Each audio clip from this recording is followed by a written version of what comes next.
So Ritula, over to you. Thanks so much, Nigel, and good evening, everyone. Whirlwind doesn't begin to describe the speed of change over the past couple of months as President Trump appears to remake the world order. So much has changed so rapidly, and that actually includes for those who keep a closer watch than most, journalists and media watchers in general. In fact, in unprecedented levels of openness, one journalist even got added to a highly classified messaging group about military action. Astonishing. So, have journalists' wildest dreams come true, or is it an unpredictable nightmare? Well, just to mention three of the changes that we've witnessed, it's now the White House, not the Journalists Association, which decides who has access to the press pool. The White House has barred Associated Press journalists from covering certain events after AP ignored the Trump rebrand to the Gulf of America and stuck instead with the Gulf of Mexico.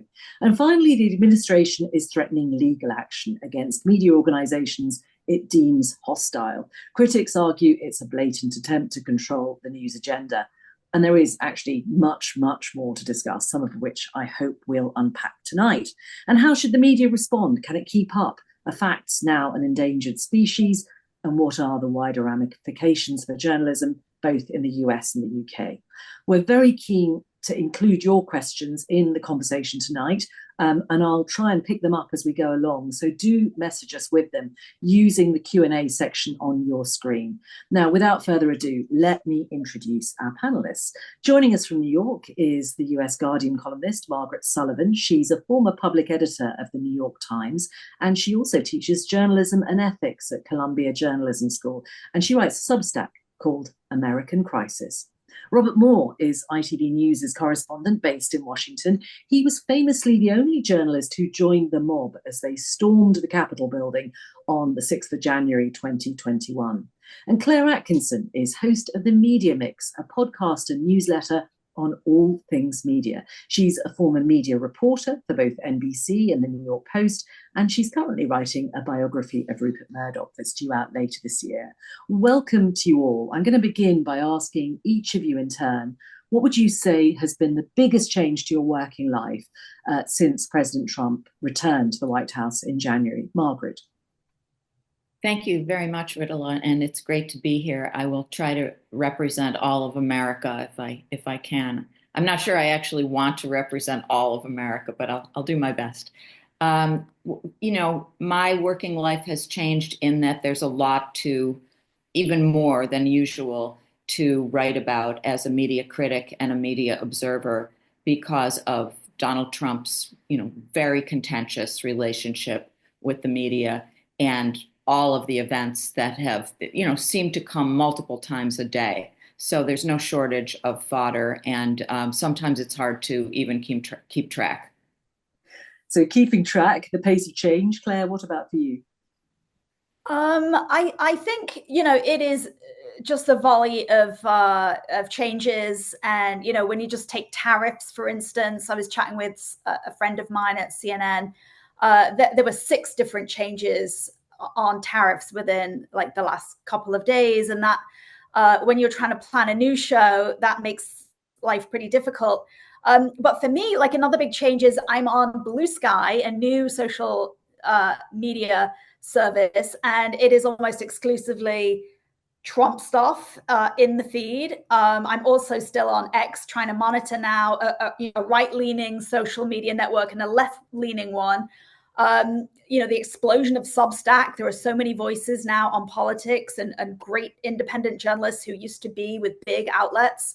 And I would say the biggest change between Trump 1 and Trump 2 is this idea that, the media didn't mind fighting Trump in the first term. This term, it feels like people are bending over backwards to appease him. And probably we'll get more into that in later in the show. Absolutely. Lots to talk about there. Robert, what about for you? Well, thanks for having me, Ritula, and always a pleasure talking with Margaret and Claire, 2 writers I greatly admire. I think in the world of television, inside the Beltway in Washington, I'd reinforce what Margaret and Claire were saying, which is it's the velocity of the news cycle. In the first term, it was fast, but we were dealing with, a story a day. Now the news cycle is entering, it changes literally by the hour, and coping with that is a kind of journalistic challenge. And I think the bigger issue, which again we'll talk about more, is, in this sort of daily cycle of outrage that preoccupies Washington, how on earth do kind of working journalists get out of the Beltway, get out of this outrage machine, and try and fairly report a much broader sort of stream of opinion in the heartland? And so that's both an opportunity, but also a big challenge. So I think you're away at the moment, but in general, do you think that it's difficult to report on what is actually happening in the country? Is that the implication of what you're saying? I mean, undoubtedly true. I mean, I am in Denver filming an ITV documentary at the moment, but that's a very kind of deliberate attempt to try and take stock of the first sort of 100 days of Trump. But, if you're in a sort of relatively small bureau with, limited resources, it's exceptionally difficult for editors in London to have the courage to say, well, look, leave Washington, because they know that they're almost certainly going to lose sort of multiple breaking news stories by being outside of the Beltway. So it's kind of a constant dialogue between reporters in the field and editors in London. But you're right. I mean, there is a sense and a real danger of being trapped in Washington. We saw that in 2016 when we failed to predict the Trump victory and failed to hear voices in the heartland. And that, I think, is the kind of outstanding kind of opportunity, but also the challenge of the next 4 years.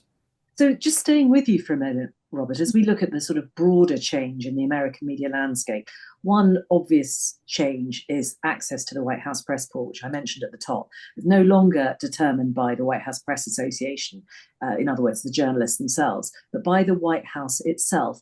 What does that mean in practice, would you say, Robert? Well, it's kind of a very sort of, it's a real paradox and a very sort of counterintuitive. Margaret will tell us more about how she perceives the danger of the sort of Trump media policy.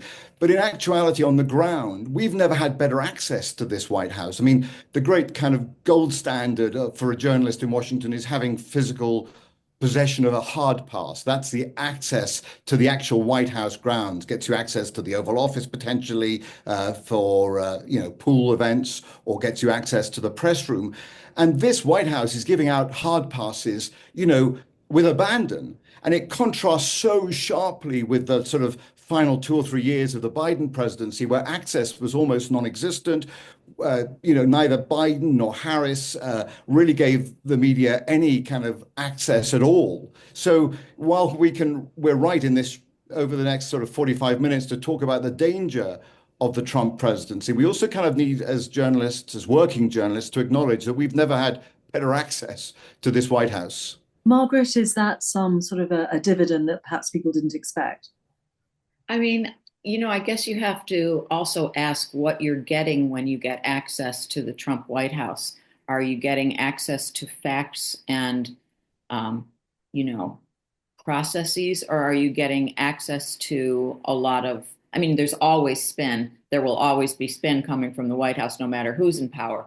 But with Trump, he's a proven liar. And so, it's not necessarily that you're going to get quality information.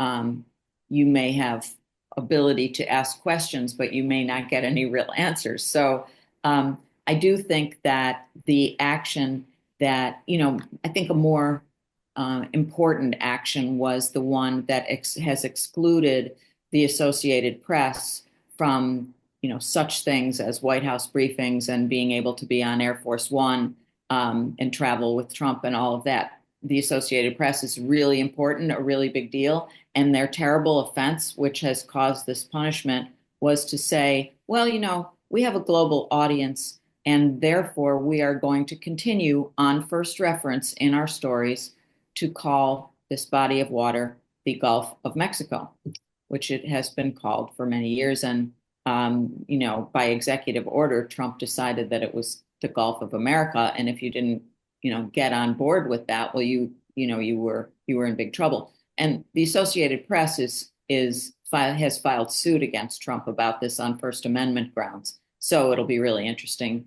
to see what happens there. They're one of the few media organizations that has decided to fight back instead of just lying down in the road. Claire, what do you make of this conundrum? In a sense, greater access, perhaps for a wider range of media outlets, but greater access to what? Yeah, I mean, we all saw Brian Glenn, who is Marjorie Taylor Greene's boyfriend, ask a question of Zelensky, why aren't you wearing a suit? And he works for, I think, Real Voice of America, something I don't even know. But, you know, that's an example of how, you know, the kind of media that has access to the Trump circle, who they are. Obviously, they're directing a lot of the scoops to Fox News. You know, we'll probably get to that later, but, you know, I think the ground game has changed. Legacy media is one thing. Trump is very focused on the social media ground game. You know, obviously his co-president, Elon Musk, is in charge of X. There are 586 million people with access to X. And, you know, they have a really amazing war room where they react to everything that when Kamala was running, he would sit in a room with a young woman and Trump would respond in real time to everything she was saying in speeches. So they understand that, you know, they're looking for the viral moment. You know, even it very much feels like a reality show that's being scripted. Even, you know, Usher Vance's trip to Greenland, you know, that's a media moment. And I can just kind of imagine them, you know, teeing up what they're going to offer during the week in terms of, you know, how we're going to package the news out to people. But then you have this incredible situation with the Signal and the Atlantic story about Jeffrey Goldberg, the editor, being added to the Signal group chat about war plans in the Yemen. And what has shocked me is that nobody has apologized and that instead they've gone after Jeffrey Goldberg. And, you know, I just watched a couple of clips on Fox News and, you know, it's almost as if, hey, this is just a little mistake. And we don't even know if it's a mistake because it's an alleged issue. We don't even know whether the Atlantic story is true when, you know, I believe there was actually a statement that the story was true. And so, you know, we're just seeing this incredible amount of aggression and meanness. And, you know, I think... But if we could just stay with that particular story, because I did want to bring it up. What I found it really fascinating about that, Margaret, was that the Defense Secretary, Pete Hegseth, today called Goldberg a deceitful and highly discredited so-called journalist. I mean, he didn't add himself to that chat. He was careful, actually, about what he divulged. Yeah. What does it tell you about the relationship between the administration and the media? Well, they're always in attack mode. And, you know, you will never, or I mean, I can't remember, maybe Robert can think of something, but they don't really apologize. And they are very, very cautious, or it hardly ever happens that they will say, yes, that was a mistake and we may need to make sure this never happens again. That's not the response. The response, you know, learned at the knee of Roy Cohn, the attorney and who represented Joe McCarthy during the McCarthy era, is to attack. When you are attacked, you must re-attack. And that is something we've seen play out over and over and over again. It's always try to shoot back and diminish the source. And, you know, I think that from my point of view, Jeffrey Goldberg handled things appropriately. He did report on what happened, which I think was appropriate, but he also did not divulge anything of great national security importance. And he got out. You know, a lot of people are actually, a lot of journalists are saying, I'm not sure I would have, removed myself that early from the call, from the text, but he did. And I think that was right. Robert, when I present a program called Calm Classics now, right? So it's all about calming people down at bedtime. When that story dropped, I just went into full, oh my God, this is like every journalist's dream to be added to a chat like that. Isn't it extraordinary the way it's played out? Certainly. I mean, look, I absolutely share Margaret's view that we've never seen a more kind of aggressive posture from an administration, a more punitive, sort of almost cruel policy towards the media than this. But again, the Jeffrey Goldberg story illustrates the point I was making earlier about this sort of strange paradox that is at the heart of the sort of White House, which is I mean, yes, they're now absolutely kind of trying to sort of humiliate Jeffrey for what he did. They're questioning his kind of access and all of that, but at the same time, he was added to that, and it shows that there are beneath the scenes, and underneath the radar, there are relationships between the most senior members of the Trump administration and journalists, even critical journalists like Jeffrey. So, I mean, it does once again illustrate that, look, there is both access, but also from the White House kind of media operation, an attempt to really be aggressive in terms of their media operation, as Margaret was alluding to there. And Margaret, may I just add that, we have to remember, and Claire could fill us in more on this because of her expertise with Rupert Murdoch. But, Pete Hegseth, the defense secretary, it's not as if he's come up through the ranks of the Pentagon or anything like that. He has been most recently a Fox News host or presenter. So, what he's doing as defense secretary in charge of some 3 million people and a huge budget. I mean, one of the most important positions in the world, I would say, it's actually not appropriate. And I think we're seeing the results of that now. And Claire, in a similar vein, I noticed that Brian Stelter, CNN, not the only person, but among those who've remarked on President Trump's sort of habit of interrupting the press corps Q&A to say, who are you with? Which on one level is a perfectly innocent question. But is it perhaps weightier now than it was in the past? Because there's always the possibility that if the president doesn't happen to like your question, then actually he may, revoke your organization's access. Yeah, I mean, I just saw some name calling in a post on X today, and it referenced Maggie Haberman and some other journalists with really crude and rude names. That's part of putting reporters on the back foot. But I think we should, probably talk about the lawsuits and the upside down world that we're in right now, where you have a law firm, Paul Weiss, paying the president essentially $40 million in a settlement. We have Disney paying $16 million to Trump entities. We have Meta paying him $25 million for putting him off Facebook. We have Trump suing CBS News for an interview they did with Kamala Harris, $20 billion. And the list goes on, the Des Moines Register, the Daily Beast. We have this volley of lawsuits. And the AP, as Margaret says, is one of the few, if only, outlets to fight back. And what this is essentially doing is weakening the coffers of the media business.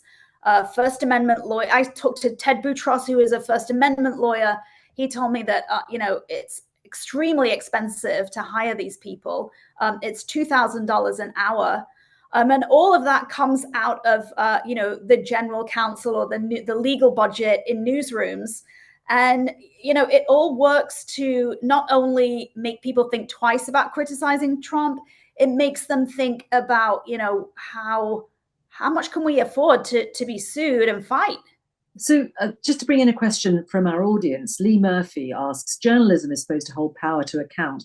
How is this going to be possible with Trump and his assault on the media? Margaret, do you think, as Claire seems to be describing, that there is a real danger that actually the media silences itself to some extent, or the lawsuits do it?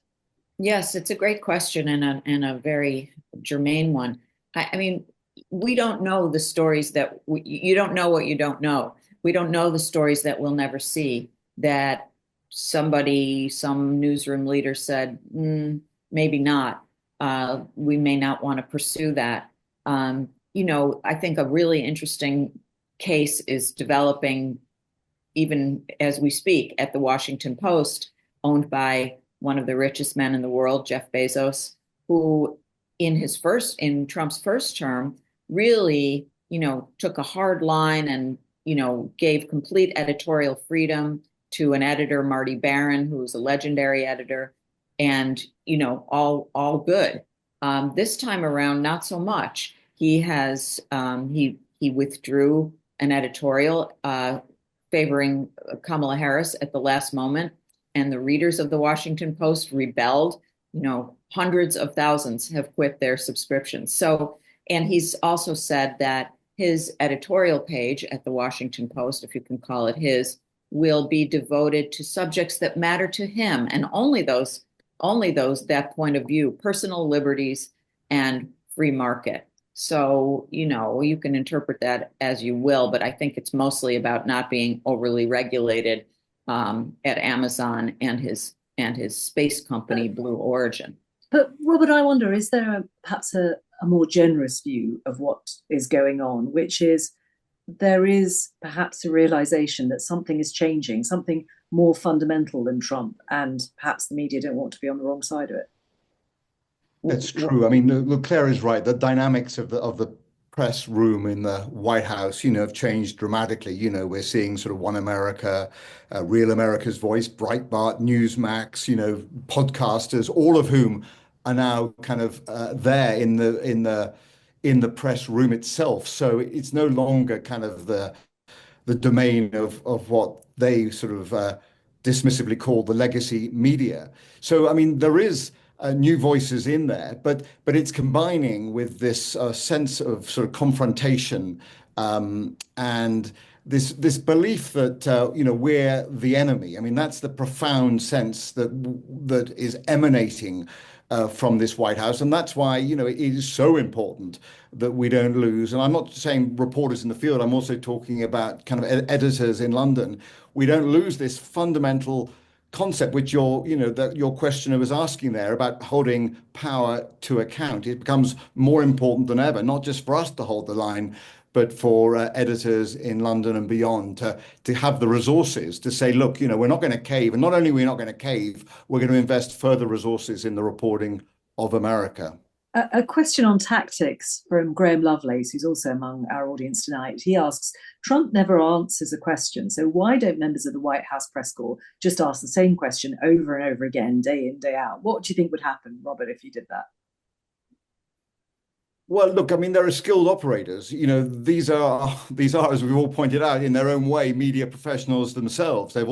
Many of them have, gone through the ranks of Fox News, and repeating the same question, has a perhaps, short-term tactical benefit. But I don't think you're any likelier to get to the truth. I think what it involves is, ever better sources, ever more resources for investigations, not simply repeating the question, although I understand, Graham, your point. And obviously, that was a sort of famous Jeremy Paxman style of interviewing and reporting. But I think for us, and I think, Margaret and Claire both have made this point, is that, we need to double down in our sort of depth of our sources, in the breadth of our sources, and in our investigative abilities. Washington leaks. This is not suddenly, Pyongyang. Everybody is talking in Washington. So we will get the story if we have the resources to get there. This is not yet, the dictatorship that so many fear. This town, Washington, is just full of people who will talk off the record sometimes, but they will talk. So it just requires, complete sort of dedication to our craft to get to these stories and put them on our broadcasts or on our front pages. And Claire, thinking a little bit more about the sort of the newspaper owners, and we've often talked about the power of newspaper magnates, it's a pretty old story in one sense. Do you think if somebody takes control of the opinion pages and says, no, you're only going to publish positive stories, does that stop the newspaper necessarily from doing good journalism apart from that? Can you separate news from opinion in that way? And does it make any effect? I mean, yes, absolutely. I think more what's at stake is not the change of the opinion page. It is the feeling that Jeff Bezos is in Donald Trump's pocket, and the fact that he owns Amazon. Amazon is looking at getting into news. They produced an election night show. They have looked at news formats. And in the same company, you have them paying a Melania documentary about Melania. It costs $40 million. 70% of that money goes to Melania. And so, I sit here as a, former NBC News reporter who was drilled about conflicts and the appearance of conflicts. And what you have is this situation where journalists are on the front lines of all of the fire of Trump. They're, being cautioned by legal departments. They're worrying about what's in their Slacks. And then at the same time, their bosses are paying millions of dollars to Donald Trump. There's an inherent conflict there. And so, I just wrote this story about Trump and the media for the media mix. And what I found was just this feeling that, reporters are out there doing the hard work, and they absolutely are. And there's still some great stories. But on the back end of that, you have situations where Jim Acosta his show is suddenly moving off to midnight, and Joy Reid on MSNBC is suddenly canceled. And, we can go on, but it just feels like there's, to use a Succession phrase, blood sacrifice is happening. But Margaret, are we seeing a remaking of what we mean by media? I mean, Claire was talking earlier about how she now spends a lot of time looking at Blue Sky and X. Actually, are we all talking about this from the perspective of the legacy media or the mainstream media? But actually, media has been redefined. Yes, that's true. And when people say to me, "Oh, it's so terrible that no one trusts the media," I like to say to them, "Well, what exactly do you mean by the media?" Because if the media is, One America News and Fox News and somebody's podcast, I probably don't trust it either. And are you talking about the, mainstream and the legacy media? Are you talking about the New York Times, or are you talking about, some Joe Rogan's podcast? Because they can all be called media. And I think this explosion of, individual voices, whether on Substack or whether as a podcaster or whether as an influencer, has really changed the way people are getting their information. They're also getting it almost exclusively on their phones. And that's a big change. I ride the New York subway frequently, and I can't remember the last time I saw someone reading a newspaper there. Now, they may be reading a news site on their phone, but I do think that this sort of fire hose of information coming at us is very different than just a few years ago. Robert, you're part of, in Washington, what Alistair Campbell used to call no votes media. But do you have a sense of that, of the marginalization of the old legacy media outlets?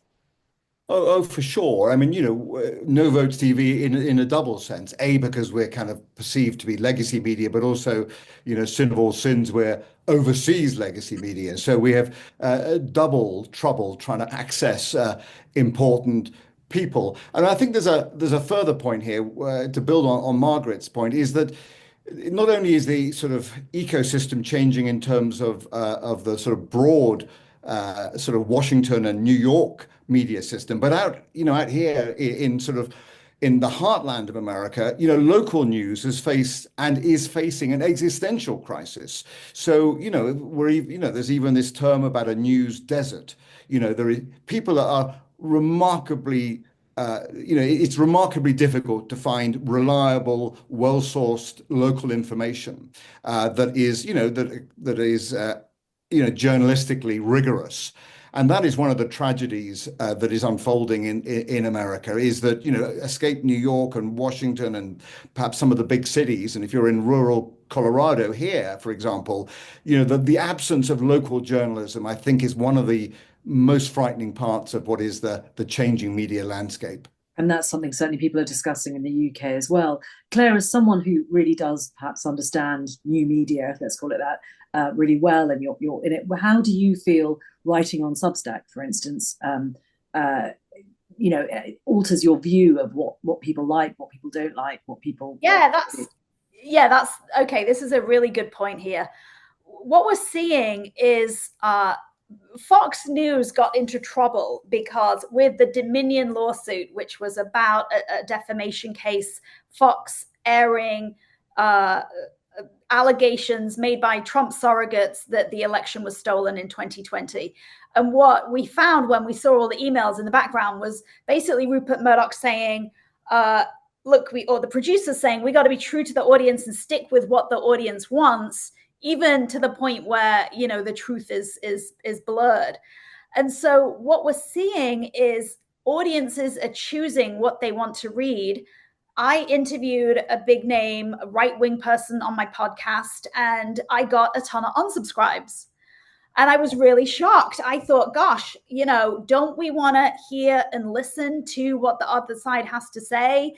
Even if we think it's outrageous or we think it's lies, isn't there an intellectual curiosity for what people on the other side are saying? And there wasn't. And, I talked to Chris Cillizza, who's another former CNN guy. He's got a Substack too. He told me the same thing. He's trying to report, to be anti-partisan and represent to the best of his abilities both sides. And what he's seen is when he writes stuff or does videos that people don't like, there's an unsubscribe.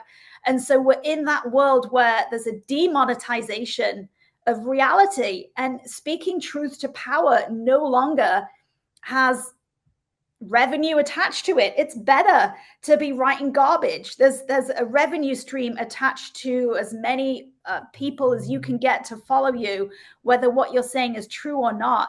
And one of the people I talked to for this story, he was a White House reporter, and he was saying, I'm competing against Joe Schmo, who's got 3 million viewers. He's on YouTube, and he just repeats what, we've been reporting. And if he gets things wrong, he doesn't correct it. And people think that that's, journalism. And they think that's the media. And so this is where we have this trust problem, where there are a lot of imitators out there.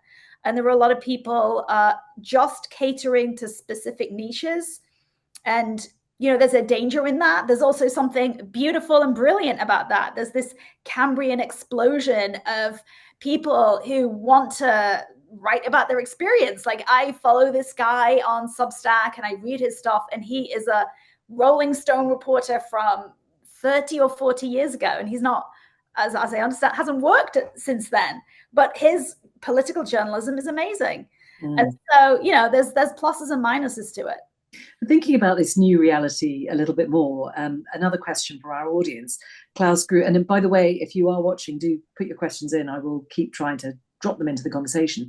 Klaus Grew asks, how do you cope with a press secretary, Caroline Leavitt, who acts as if she's on Trump's campaign trail during press briefings? Robert, I'll come to you first. I mean, what do you do? It is this sort of parallel universe, is the phrase I'm going to choose. Yeah, well, first of all, a tip of the hat to Claire for describing the journalism as the Cambrian explosion. Very yes, I love that. I like that geological metaphor. Outstanding.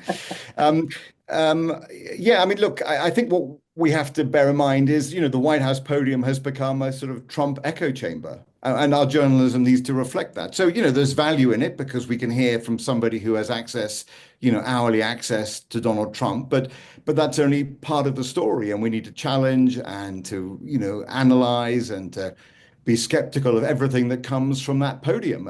That's what we've always done, but perhaps it's more urgent now than ever before. And as I said, it requires us to go deeper into our sources, develop friendships, deep inside Trump world. And I think just to build on one point, and I know Margaret's got an important point to make, but just to build on one point, it's not just journalists who are living in the sort of Substack world of information silos and who are facing sort of punitive financial penalties for trying to reach across the kind of polarization in America. I've just been down talking to fishermen in the Gulf of Mexico. They refer to it as the Gulf of America. I've just been talking to sort of some shrimp fishermen, taking them as sort of working class Americans with a deep connection to Donald Trump and a love of his tariffs.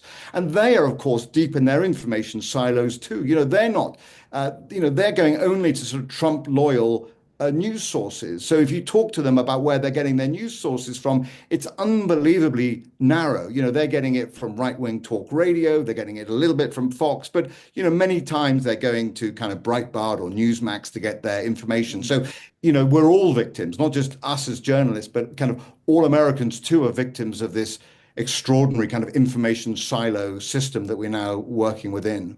Margaret, if you can respond to that, and also perhaps talk about how you feel perhaps Trump 1 versus Trump 2 are very different when it comes to that relationship with the media. Well, I wanted to say that I so appreciate Robert's point about local newspapers and the decline of them. Most of my career was spent at my hometown paper, and I became the chief editor of it and was there until I moved to New York to become the New York Times public editor. But the newsroom that of 200 people that I inherited and had been at that level for many years is now below 50 people. And you can no longer cover, I mean, we essentially covered the western part of New York State. You can't do that anymore. And there are studies and there's research that shows that when local news and local journalism goes away, communities become much more polarized and people go into their echo chambers and they become less politically engaged in their communities. So basically, basic citizenship is deeply tied to the health of local news. And just one more little thing, since Robert's in Denver, I'll just note that there was a time not so long ago that Denver had two thriving local newspapers, the Denver Post and the Rocky Mountain News. One of them is out of business, and the other one was bought by a private equity company, Alden Global Capital, which is like, you know, the Darth Vader, you do not want them to buy your newspaper. And, you know, the local news ecosystem is very much withered. On your point about Trump 1 versus Trump 2, I think that there were more sort of guardrails during the first term. And during the time when he was out of office and Biden was in, I'm sorry, my light is kind of strange here. I think that they really prepared themselves to do a different kind of job. And that's why we're seeing these lawsuits, and that's why we're seeing this complying in advance. They have figured out how to do it. Well, question from Robin Elias, who I suspect some of you know. Robert, you probably do know. He says, given what we know about Trump's relationship with the truth, would broadcasters ever be justified in pulling one of his live speeches off air? As a former ITN program editor, my own answer would be no. So, Robert, you want to go first briefly, and we'll keep going. Yeah, it's fair to say I know Robin, old friend of mine, and somebody who was sitting, you know, often in that editorial chair having to make decisions. I mean, my own view is that if you're president of the United States, by definition, you know, you are, I mean, deeply, profoundly newsworthy. So, you know, I'm not a fan of, you know, what MSNBC and sometimes CNN does, which is sort of yanking sort of live coverage of a Trump speech because they feel that it's veering off kind of the truth. I mean, better to have, as CNN has developed, a kind of a rapid fire fact checking system, because I fear that if you take Trump off air, you're actually playing into his hands. He has, you know, as Claire has pointed out, he has access to, you know, hundreds of millions of people via his social media postings and through the amplification on Trump-friendly media outlets. So by pulling him off air at MSNBC or CNN, I'm not sure that's an effective tool.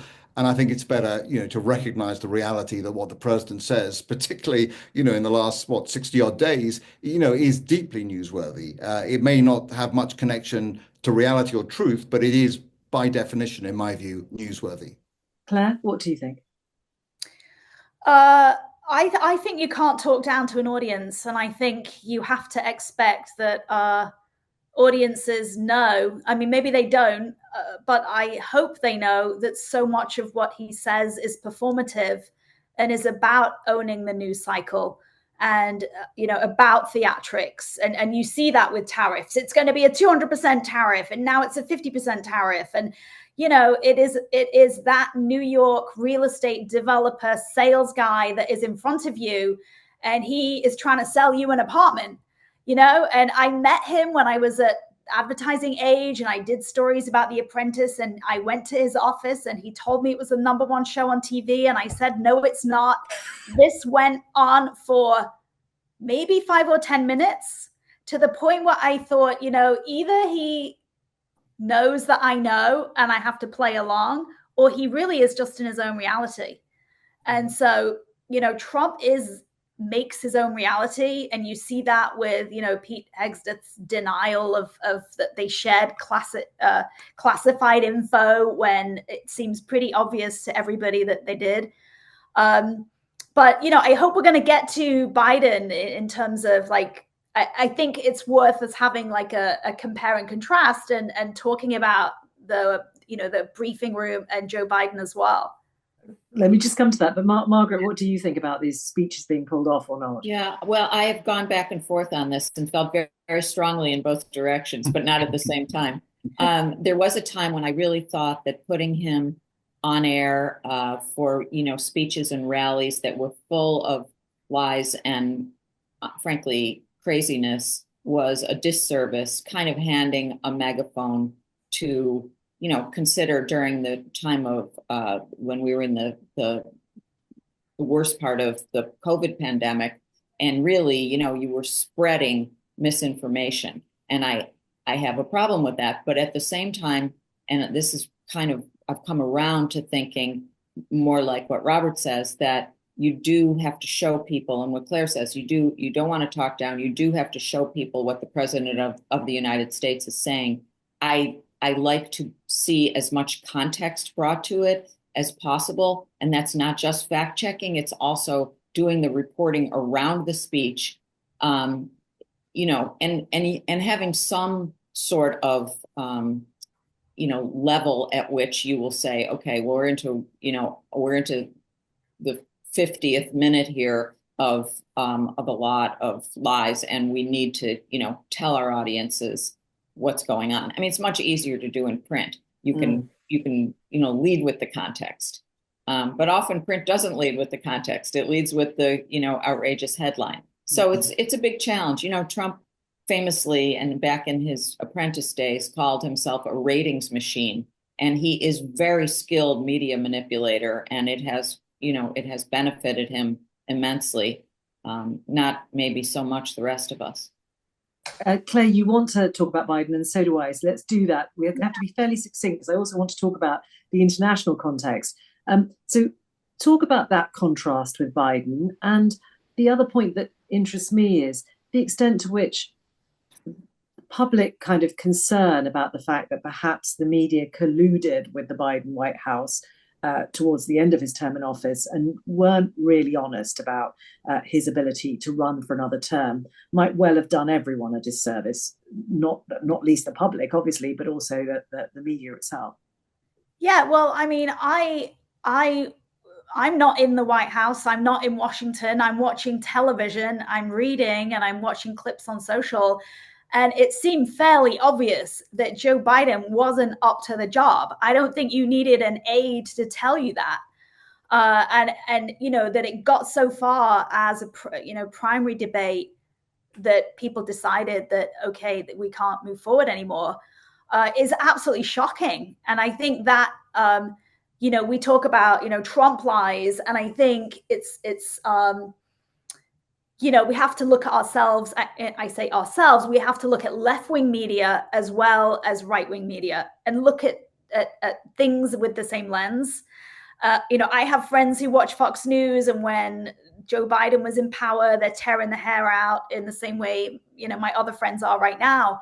And so, I think it's important that we put as much scrutiny on Democrats as we do Republicans. And I think that often doesn't happen. I really don't.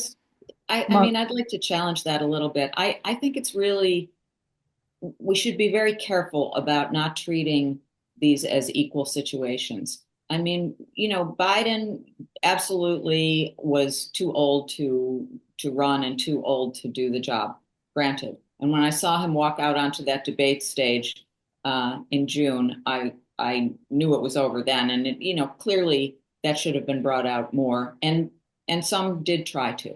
But I think to say, and I don't know if you're really saying this, Claire, but I think that the difference between Biden, essentially a Democratic, small d, someone who adheres to the rule of law and to democratic norms, and Trump, who is, a would-be authoritarian, we can't sort of go, well, politicians they always lie, and politicians are all the same. I think that is not the case.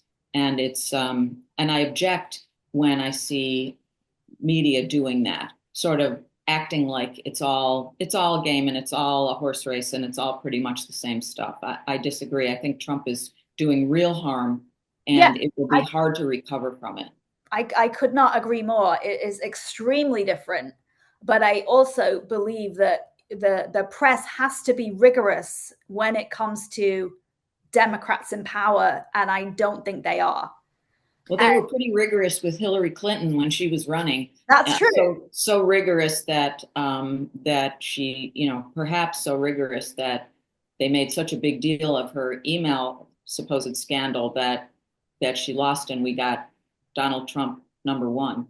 Robert, Yeah. you've watched the changes. You talked about access, but how else would you characterize it? I'd happily actually go down the middle course between Claire and Margaret, recognizing there aren't direct comparisons, but sharing Claire's view very much that there was kind of journalistic malpractice in the final years of the Biden presidency, and we should not be, just because it's kind of our colleagues, we can't stop from saying that and making the point that there were clear signs that Biden was in a period of physical decline. We kind of could see it, how he walked to the helicopter, how the aides would go around him, the shortened steps up to Air Force One, the fact that access to Biden almost became impossible unless you were a very supportive journalist, sort of John Harwood at CNN, or somebody who is,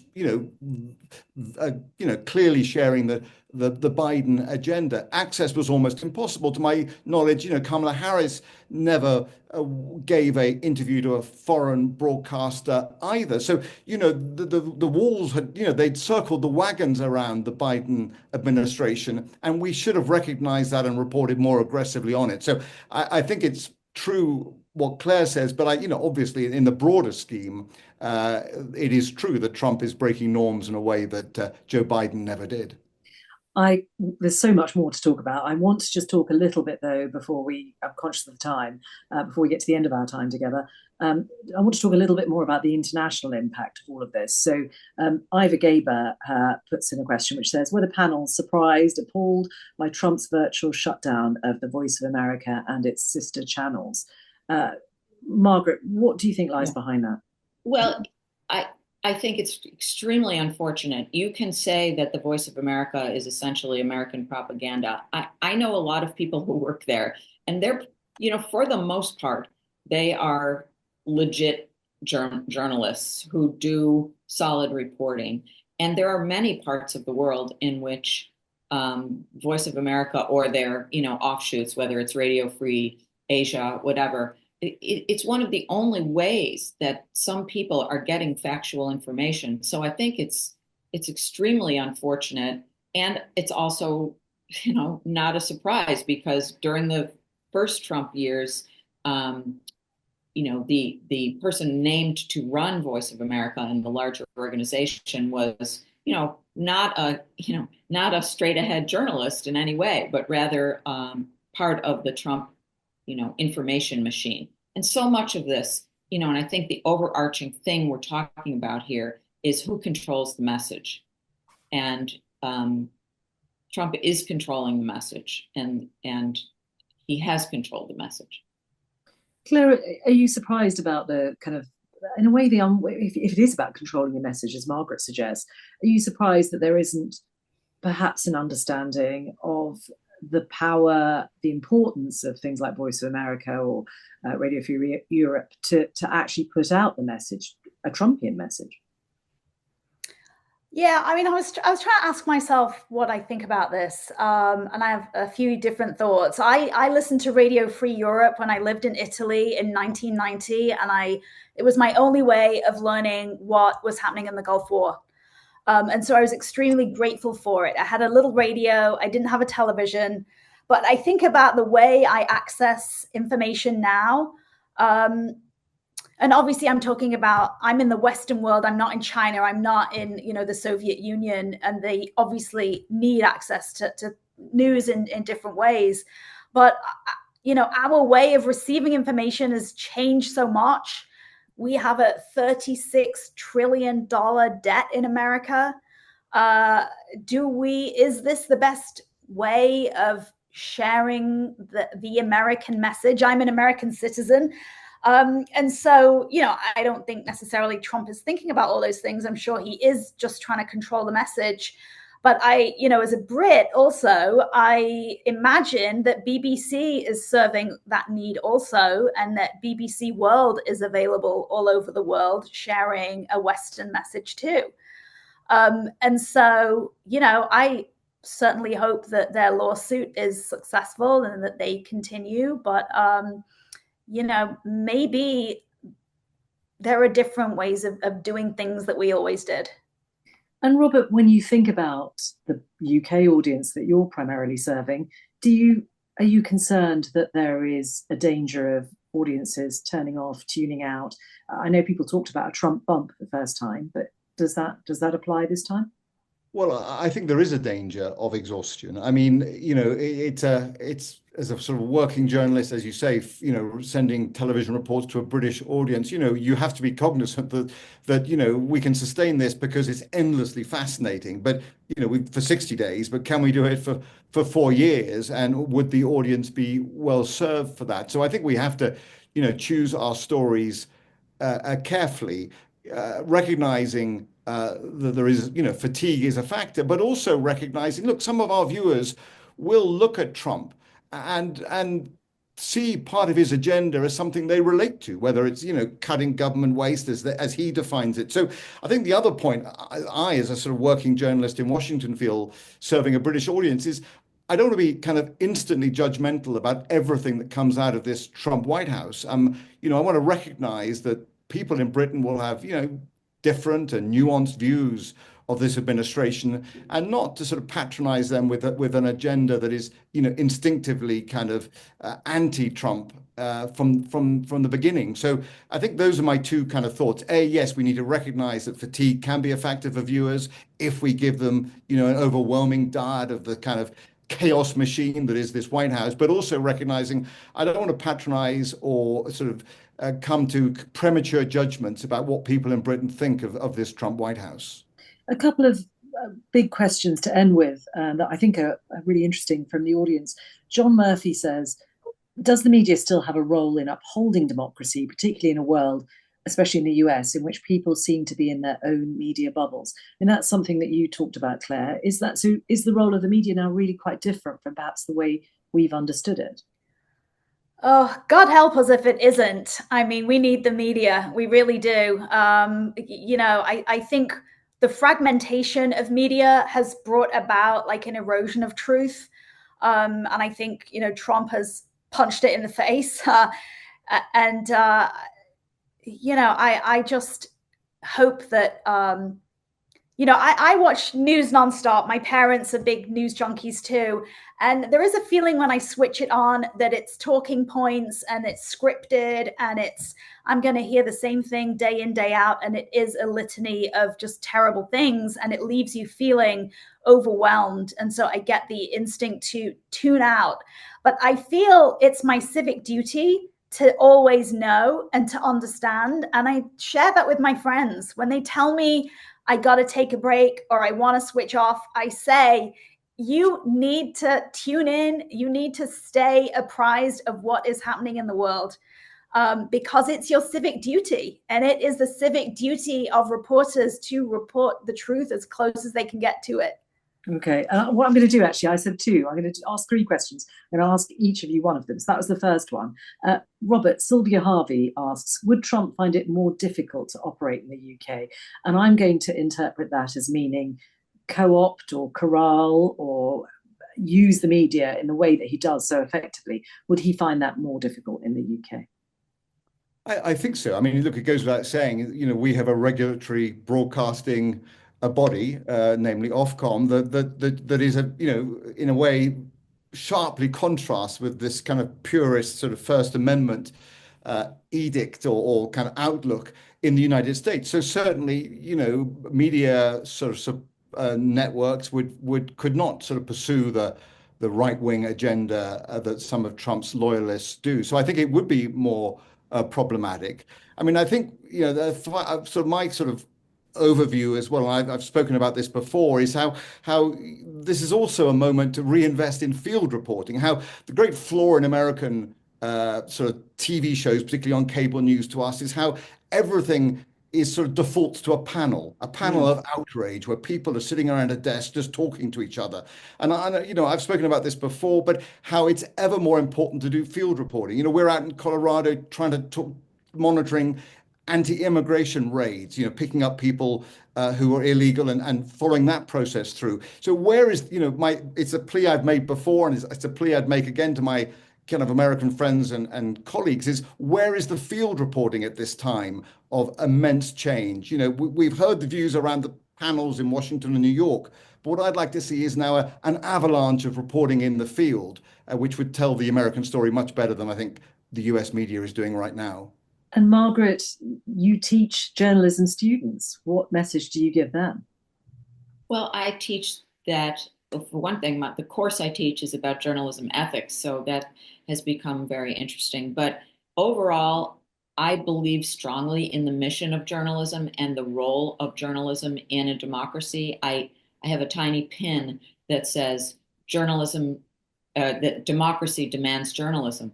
And I believe that, and as Claire says, we must have it. So when I hear people say they're tuning out, I would say, you don't have to be on your phone every second being bombarded by this stuff, but you should know what's going on. And so I also tell journalism students that we need quality reporting and we need ethical reporting. And I hope and trust that there will be places for them to work when they emerge from school. And because I can't count, I'm going to give you one last question in a few words, if you may. Eileen Weinart says, do you think this all goes away if we hold our breath for 4 years, or does it have lasting damage? Robert, do you want to go first? Look, I think we survived this moment. It's existential, but, out of every crisis, in my view, for journalism comes an opportunity. And we need to tell our stories in different ways, on different platforms, as Claire has spoken about. And we need to be robust, as Margaret has spoken about. But, there is opportunity here for journalism. There is a absolute hunger for information.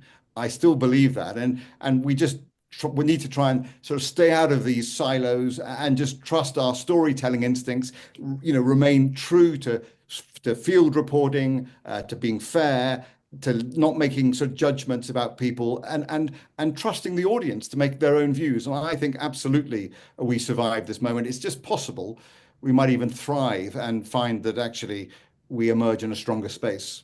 Claire? Yeah, I mean, gosh, 4 more years. Even before Trump took power, it felt like he was already in the seat. Maybe 5 more.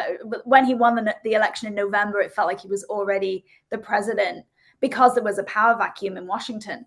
What we saw last time was some incredible journalism under Trump 1. David Fahrenthold at the Washington Post did some amazing investigative reporting. I'm sure we'll see that. We have the Atlantic doing this great story about, the Yemen attacks. And so, my hope is that the media organizations that fund the CNNs and the MSNBCs, that the money will be there to fund the journalism.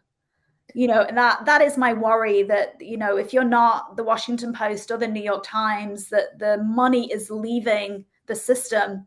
And I just read a statement that advertisers are going to decrease their ad spend in America because of tariffs and because of other things. And, if that has an impact on the journalism, then that's a really sad thing. Interesting. Margaret? I think the questioner may have been talking less about does journalism survive than perhaps does American democracy survive. And I'm quite worried about that.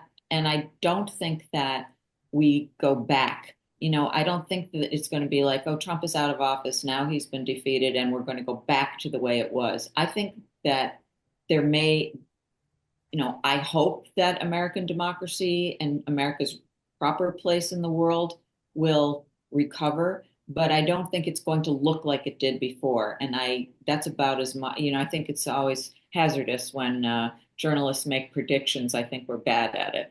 So I think that's as far as I'm willing to go.